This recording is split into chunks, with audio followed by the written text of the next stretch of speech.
नमस्कार दोस्तों, आप देख रहे हैं सिनेमा हॉल और मैं अजय ब्रह्मात्म। साल समाप्त हो रहा है। रिवाज के मुताबिक साल की श्रेष्ठ फिल्मों की अपनी लिस्ट मैं आपके सामने पेश कर रहा हूं। आपकी भी अपनी पसंद की फिल्में होंगी, ज़रूर उनके बारे में टिप्पणी में लिखिएगा कि आपको कौन सी फिल्म अच्छी लगी जो मुझसे छूट गई हो। मैं यहाँ पर मुख्य रूप से 10 फिल्मों की ही चर्चा करूँगा। उससे कुछ ज़्यादा फिल्में हैं लेकिन 10 का एक अच्छा आंकड़ा बनता है। तो शुरू करते हैं। इसमें उनकी रिलीज़ की तारीख या उनकी अच्छाई के हिसाब से मैं नाम नहीं बता रहा हूँ। जैसे जैसे मुझे नाम याद आता जाएगा वैसे वैसे मैं नाम लेता जाऊँगा। तो इस सूची में सबसे ऊपर वैसे सरदार उधम का नाम मैं रखूँगा। सरदार उधम सुजीत सरकार की फिल्म है और सभी जानते हैं कि जलियांवाला बाग से प्रभावित सरदार उधम सिंह ने कैसे जाकर के जनरल ओडायर से बदला लिया था, उसी की यह कहानी है। लेकिन यह फिल्म अंध राष्ट्रभक्ति या किसी ऐसे प्रकार के ज़बरदस्ती के छाती पीटने वाले राष्ट्रवाद की बात नहीं करती है। बहुत ही वैज्ञानिक तरीके से और वस्तुगत तरीके से सरदार उधम के जीवन के उस प्रसंग का बयान करती है। राम प्रसाद की 13वीं और पगलेट, ये दोनों लगभग एक ही थीम की फिल्में हैं। एक में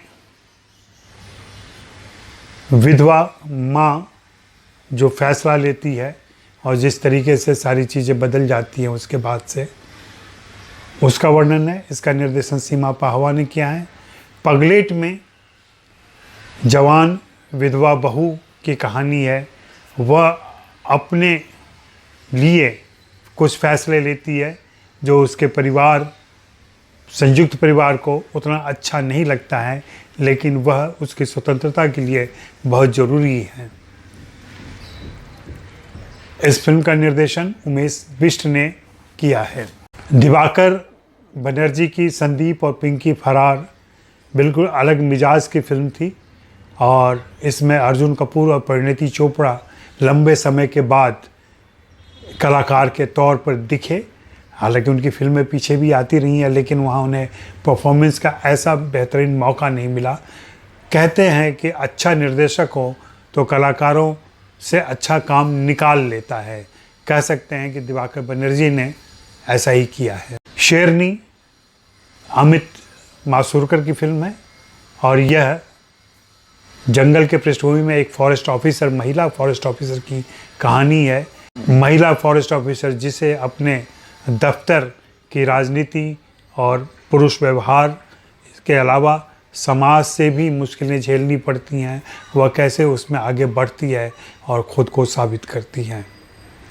मील पत्थर एक अलग किस्म की कहानी है, थोड़ी सी उदास है क्योंकि यहाँ एक ऐसे ड्राइवर की कहानी है जो पत्नी की मौत और अपनी नौकरी की असुरक्षा के बीच फंसा हुआ है और वह वहाँ से कैसे उबरता है, उसी का मर्मस्पर्शी चित्रण इवान अय्यर ने किया है। साल की उल्लेखनीय फिल्मों में तापसी पन्नू की 2 फिल्में हैं, रश्मि रॉकेट और हसीन दिलरुबा। हसीन दिलरुबा विनील मैथ्यू की फिल्म थी और रश्मि रॉकेट का निर्देशन आकर्ष खुराना ने किया है।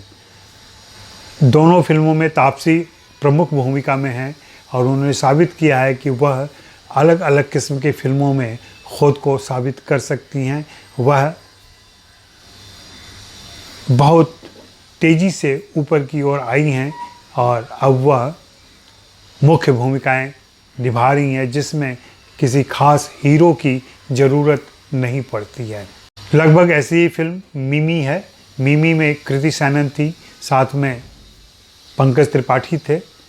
इन दोनों ने सरोगेसी के मामले को लेकर के इस फिल्म में उठाया है और बहुत अच्छे तरीके से इसका चित्रण किया है। इन 10 फिल्मों के अलावा एक और फिल्म का मैं उल्लेख करना चाहूँगा, वह है गीतांजलि राव की फिल्म बॉम्बे रोज। यह एनिमेशन फिल्म है और एनिमेशन फीचर फिल्म भारत में कम बनती हैं, इसलिए इस फिल्म को ज़रूर देखें। इनमें से ज़्यादातर फिल्में OTT प्लेटफॉर्म पर अब उपलब्ध हैं, आप वहाँ इन्हें देख सकते हैं अगर अभी तक आपने नहीं देखी है तो।